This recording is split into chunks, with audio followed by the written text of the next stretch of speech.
All God, not me. And I changed my major to economics and graduated with economics with honors, which surprised my whole family because I was always failing out of every class. I was in remedial courses and I really struggled as a student. Core values. Core value. Define culture. And core values are just a list of the way people naturally behave or the values that they exude, whether they like it or not. Getting any part of your self-worth in what you have, what you do, or what people think of you.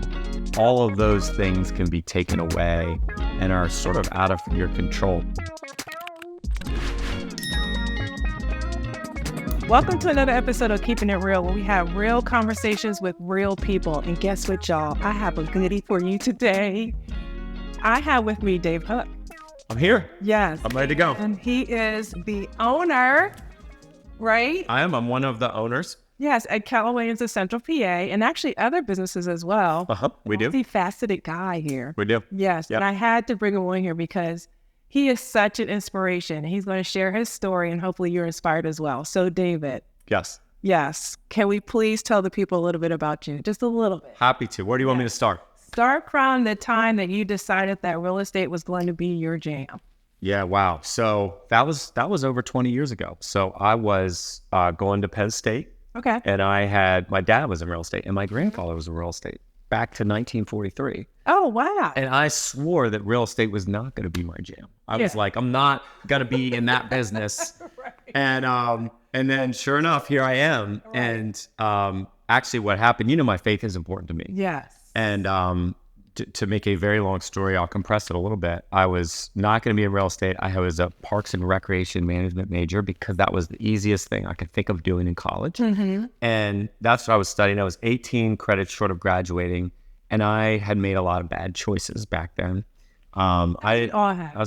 Seriously. And I just didn't have a lot of self-worth, and I got my worth out of pleasing people and getting people to like me. I got my value in what I had, what I did, and what people thought of me. And those choices. That's good. That's good. Yeah. I feel like putting a pin in it right there. It's true. Yeah. That's where I got my identity. Okay. And okay. And so I made a lot of choices to get people to like me and through doing and what they thought of me. And that led me to drug and alcohol abuse. And I was arrested a number of times, and I found myself arrested again, probably going to have to leave college and go to jail for a citation that I got while I was on probation. And so external validation led you down this path where it didn't look like you were going to have a bright future. That's right. Yeah. And all I felt was shame because all of a sudden I used to see myself as sort of a fun-loving party kid. Yeah. And all of a sudden I saw myself as like I was bad. I wasn't just making a different choice. I was not a good person for some reason. And I reached out to God. And I didn't know if he was real or not. Mm-hmm. And I'd heard about it, but I sort of reached out to him in a genuine moment in a hallway. I was going to say, were you by yourself? I was by myself. You heard of God, but you never went to church or anything? I sort of was brought up and checked the box. Okay. But I went to Young Life and heard about Christ and this idea of salvation. And I bought into that, but then I sort of walked away from it. And then I found myself in this really dark place. And without any options, and I called out, and some really, I can't explain it, some really miraculous things, probably a whole nother episode, happened in the following weeks, and I didn't end up going to jail and serving time, and I changed my major to economics of all things. I was very bad at math. I have no idea to this day why. You were bad at math? Horrible at math. Now, if they knew how, seriously, he's a genius. Seriously. So hearing him saying he's bad at math is just mind-blowing. This is how we know it is not of me, that I am right. Any sort of where I am in personal or business success. So yeah, all God, not me. And I changed my major to economics and graduated with economics with honors, which surprised my whole family because I was always failing out of every class. I was in remedial courses and I really struggled as a student. And so this new me was starting to find some confidence and developing a little bit of a different identity. And I bought a house, an investment property, while I was in college. Mm-hmm. And I had my insurance license, and I was working now to pay my bills myself and taking responsibility. My life was turning around. And I was trying to sell insurance, and I didn't even have insurance.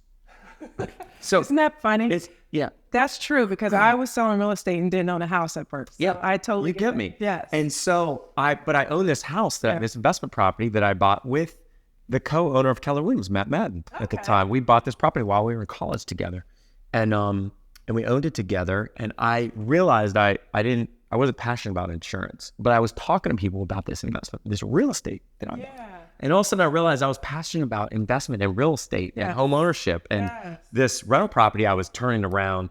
And I got excited about it. And so I got my real estate license and I put it with a broker at Penn State. And I didn't sell one house or make anything. And I was a total failure. And that lasted for about 6 months. And then I came home and I was in real estate. I'd sort of got the bug. I owned an investment property and I was passionate about it. And so I started a real estate brokerage with my dad and another partner at the time in 21 years ago, so 2002 or 2003, and here we are. Wow, that's awesome. Yeah, that's the story. Yes, that was the Clip Note version. So you have this amazing team that you've actually led for years, and you just recently stepped out of it. How many years ago? Yeah, about 2 years ago. About 2 years ago. Stepped out of the main leader. Best way to describe it is a CEO position. I stepped out of that role, and somebody else is leading that team. So before we get into another topic, how did you get comfortable with, okay, this is my business. They are now at the position where they can move without me. Right. So I can actually build other ventures. What was that like and how did that feel? And just explain that to us, if you will. Yeah. In my 20s, I had owned a real estate brokerage and I owned a sales business and I owned real estate. And my identity was still hung, my self-worth. Even though I was following God and I had this new path that I was taking, I still struggled with, the temptations that we all have. And I still struggle with my self-worth of getting my identity and what I have, what I did and what people thought of me. And before I was going down this really bad path of drug and alcohol abuse because of that coping mechanism. Now, the new Dave in my 20s just transferred that. I still had that self-worth issue, and I just transferred that to, I took a lot of pride that I was a business owner. I put my identity in work success, career success, what I had, what I did, and what people thought of me. Grown-ups, I didn't think they saw a lot of value in a person that had drug and alcohol abuse, but I thought they would see a lot of value if I had career success and built wealth. So I was all about me and growth, and I was in charge, and I had pride of I'm busy all the time and I'm a workaholic. I actually said those words as though that was a good thing. I was very confused about running a business, and in my early 30s, I looked at my phone one day and I had sent and received 90 calls to my phone in one day. I looked at my Verizon bill and I realized I was married. My dad had been divorced 3 times. He was a workaholic. He would have said that at the end of his life.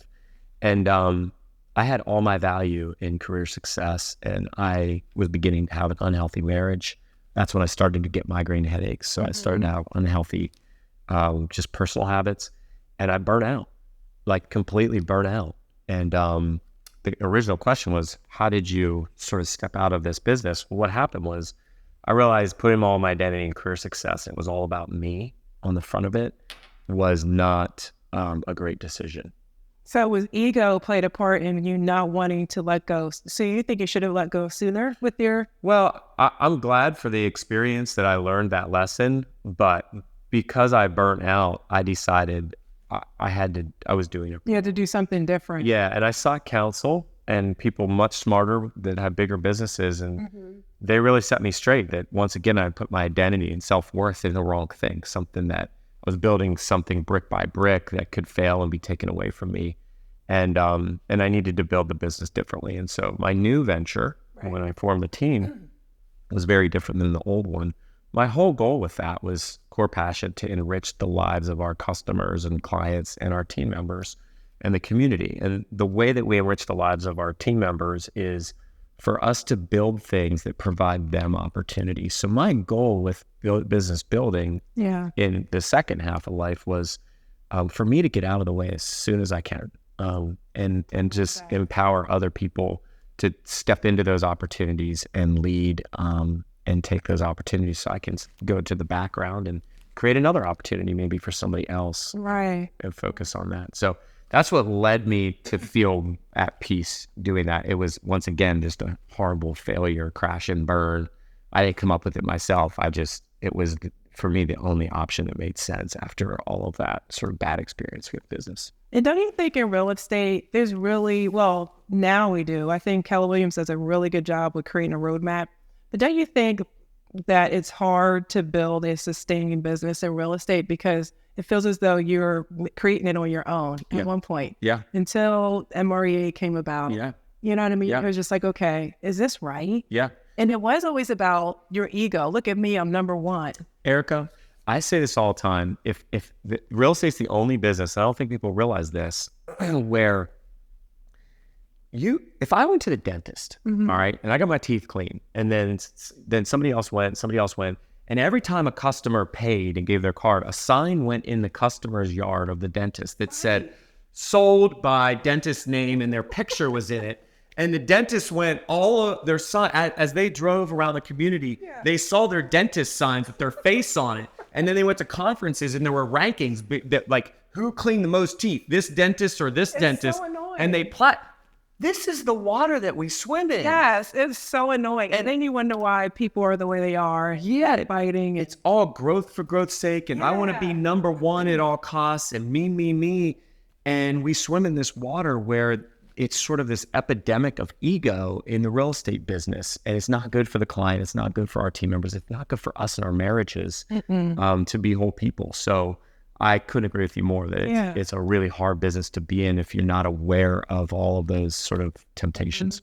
Yeah. So the leadership that you currently have at Keller Williams, I know you and Matt and your other partners had a huge hand in selecting them. That was important to you, so you can actually go off and do your own thing. For sure. And culture is really important. Yeah. So I believe that we're changing the narrative in the way that we do business, because it's easy to get people to train them up to be leaders.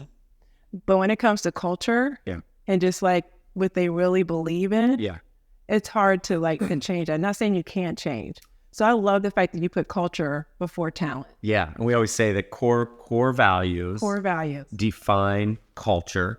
And core values are just a list of the way people naturally behave, or the values that they exude, whether they like it or not. They show up sort of with that baked in. And you're right, it's harder to train that. People can be influenced by a group of people who have set core values if they come into that group. But it is hard to just train that. And so we are always looking, as you said, for people that align with our core values. And if somebody doesn't align with our core values, it doesn't make them a bad person. Right. They might naturally behave a different way in a group of people, and they exude different core values. That's okay. But for our organization, we want to make sure we align with people with similar core values. And that really makes a difference in the culture that you have in the office. 100%. We're talking about real estate, y'all, but this applies to all businesses. So please don't lose sight of that. Okay. So now I want to get into when you were in real estate and you ventured off into these other businesses. What actually drew my attention to you is you got into private money lending. I did. Yeah. Please tell me. Yeah. Because I want to know how. How I got into it? How'd you do it? Yeah. So that's a great question. Once we're going to switch from business stewarding businesses for the benefit of customers and the people in the businesses and the community to stewarding money. Okay. So this is a conversation where I'm going to shift to stewarding money. Other people might. This is why he's great, y'all. But a lot of times we talk about it as investment. And again, I think language matters. If I'm investing just to constantly chase a net worth goal, I know that I have a temptation to put all my identity there. And then if that's ever threatened, then I'm going to feel depressed or anxious or fear or uncertainty. So I want to keep my identity off of the net worth goal and talk about stewarding God's resources. Or if God's not your thing, just stewarding resources. Yeah. What's your purpose? Yeah. What's your purpose? Yes. And it may not be faith-based, but still stewarding resources for me is a much more healthy whole way of talking about money than investing for a net worth goal. Nothing wrong with that. I keep my net worth tracker and all of that. I try to focus on how much stewarding resources. And so I was thinking about the fact that we have business reserve accounts that our accountants tell us, hey, try to keep 3, 4, 5, 6 months reserves in an account in case anything goes bad, because that balance sheet protects people's jobs, right? If something goes bad, we want to protect people's jobs. And so we keep that capital in there.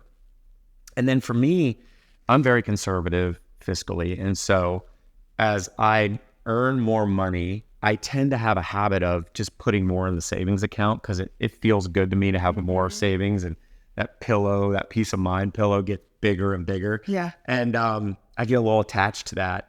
And when I looked around, I realized I had a mentor ask me, he's like, Dave, how much is it going to take before you're able to sleep good at night? And I'm like, Great question. Yeah, great question. Never thought about that. Yeah. And he just said, I don't care if you need a year worth, 6 months in your business account and a year in your personal savings, that if, you lost your job or got disabled, you would have a year to pay the bills.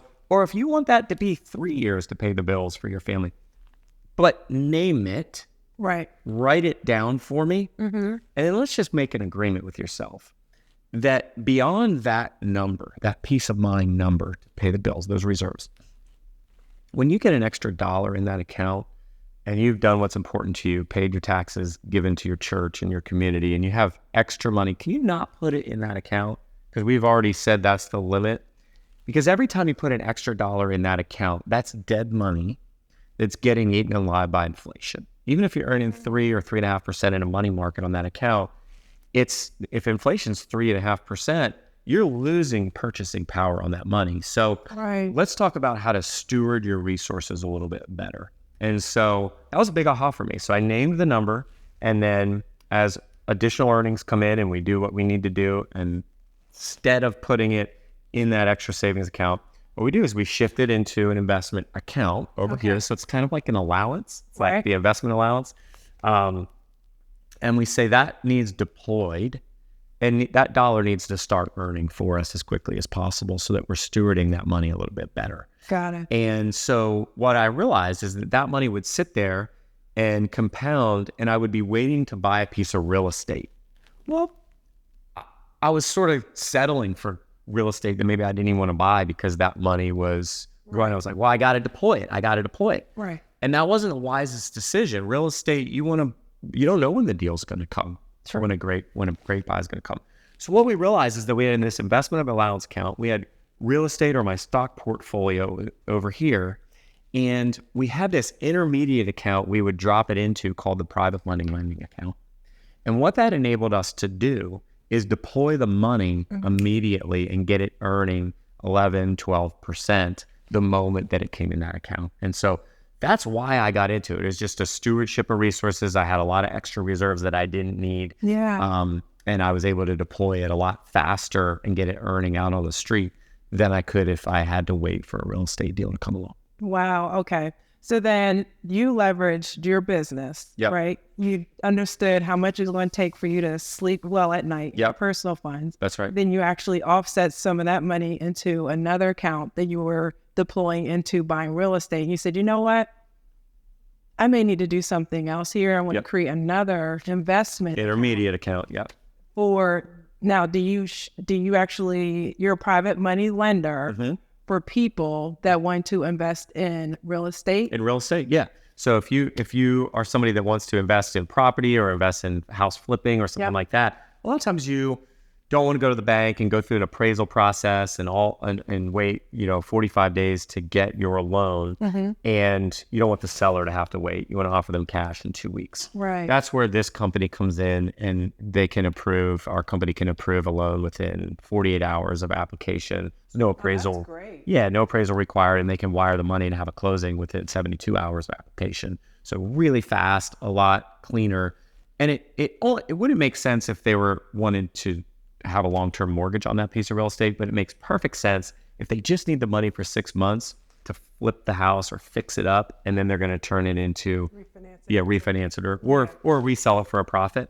We'll do a short-term note, get them the money really fast, get them that intermediate 6-month term, and then they can do what they want with it, and then they refund us our principal, and then they do what they want with the property. Wow. And for our system, it's it's like, here's our savings, here's permanent stable assets like real estate or a stock portfolio. Right. The private money lending business sits in between savings accounts and stable assets. So when we look at our wealth portfolio, it's intermediate, and the reason that it's there is because it takes dead money and it allows you to deploy it within 24 hours. We're able to deploy that money from the moment it transfers to that account. It's earning 8 to 12%. And then when a real estate deal comes up, we still have that capital, and we can put it in that real estate deal if we want. So just as a stewardship. That's awesome. Yep. So then I have a question for you. So we just came out of this. Well, we're still in a seller's market, right? They're still competing. Yeah. So have you, or does it make sense, or is this possibly a good strategy with that private money lender with potential clients that need cash offers, and then they can go in and refinance it? Have you used that strategy? Great question. So we're toying with it. The issue is that in Pennsylvania, private money lending you can do as long as they sign an affidavit that they're not an owner occupant. So if they're going to be an owner occupant, then you have to have a mortgage license. So so that could be a violation to loan. But there are some people who aren't going to be an owner occupant anytime soon. Right. They're going to fix the property up, or they're moving down the road. And we're trying to get some legal advice to determine if that's allowable in Pennsylvania. And I don't know the answer yet. Yeah. But great question. I've thought about it too. So there's opportunity for people that are, whether you have the company, your main company is real estate or otherwise, if you have excess cash. That's right. And you want it to work for you. Yep. This is a way to do it. That's exactly right. So I do know some private money lenders that get bank backing, like they'll get a line of credit for like $1 million. Sure. Have you decided to do that, or do you decide like, no, I just want to use my own money, or we do both? Work? You do both. We do both. Yeah. We have bank money that is collateralized by some other assets that I own. Okay. And then we have my own personal excess money, and we combine those two buckets in order to run our private money lending business. The thing a lot of times people don't understand about debt is that debt is a good thing and a bad thing. Right. It's a bad thing to have consumer debt. To have asset-based debt collateralized by assets amplifies your return on investment as an investor. So as a very simple example for somebody watching, if I just lent my own money at 10 or 11%, that would be my return on investment. Right. If I lent my 20 or 30 or 40% of my money and 80 or 70 or 60% of bank money, right, my return on investment would be much higher than that 11 or 12%, because my money is making up a smaller percent. That's awesome. And so if you ever want to amplify your return, you can apply strategic debt to an investment.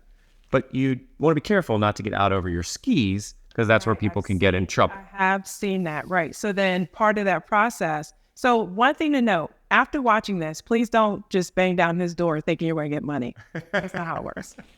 There is a criteria. There's an underwriting. Yes. Yeah. Okay. Which people can actually use money, because there's a lot of investor day. I mean, out here, right? Mm-hmm. Central PA is probably one of the hottest investor markets out here. Yeah. So when they hear this, they're like, oh my gosh, okay, we have another avenue for money. Yeah. No, you still have to apply. Yeah. You still have to apply. You have to apply. It's the whole company is called Simple Lending. So it is an easy process. Okay. And you fill out a form over the internet, and then Jenna from our office, she's worked with us for 15 years. She'll get back to you within 24 hours. And here's our criteria. It's not as much based on credit. So that's a good thing. We're not as concerned about that. So somebody should hear that.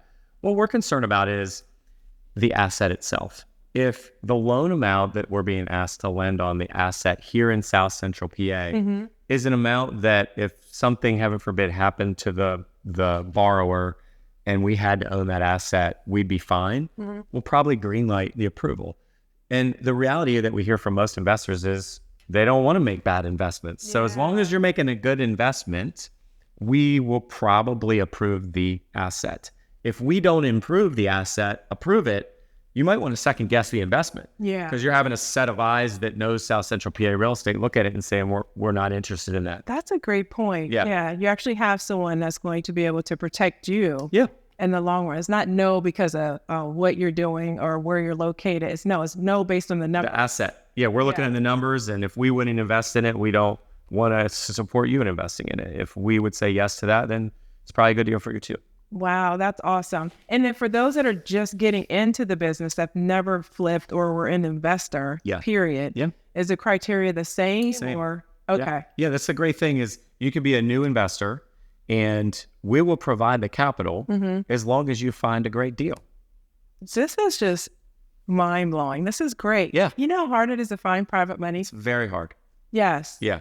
So I'm going to be spreading this all around. Great. Yeah. Probably have people beating your door down. That's all right. We're open to that. Yeah, thank you so much. It. Yeah. So is there anything that I may not have asked you that's important to the private money lending, or you hit some great points about self-worth, which I think, man, that's a whole episode in itself. Yeah. You know what I mean? Just anything that hit you, that resonated with you, that you're like, hey, you know what? I wish I would have said this while we were talking. Yeah, I think I'll just hit the self-worth one because I think the more people I talk to in business, this is something that, whether you're in business or not, we all struggle with. And men don't like to talk about it. Yeah, for sure. So this is great. Yeah. So thank you. So yeah, I just would say, you know, if you're like me and you found yourself, you know, getting any part of your self-worth in what you have, what you do, or what people think of you, all of those things can be taken away and are sort of out of your control. So when circumstances happen, those things are threatened. And if our identity is in those, then that's where we experience a lot of anxiety, depression, and self-worth issues. And so take it from me, like, it's just not worth it. You know, being able to find, for me, putting my worth in my creator, that can't be taken away from me no matter what you do. You know, that's a really good place for me to put my identity, become more of a whole person. And then business becomes fun because I'm not striving or clawing to be number one or, you know, ranking or look at me, I'm great. All these things that produce for me in my past a lot of sleepless nights, and it's just not worth it. So that's just the best. People might expect a different element of business advice, but honestly, like for whole marriages, relationships with our kids, personal wellness, that's the best business advice that I've ever got. That's awesome. Thank you so much, Dave. You're welcome. Thanks for having me. I always love spending time with you. Oh, yes. Well, it's feelings mutual. Yeah, thank you so much. Hey, y'all, thank you for watching so much this episode of Keeping It Real. This was really good. You may want to retain this, mark this, save it, share it. I'll see you soon.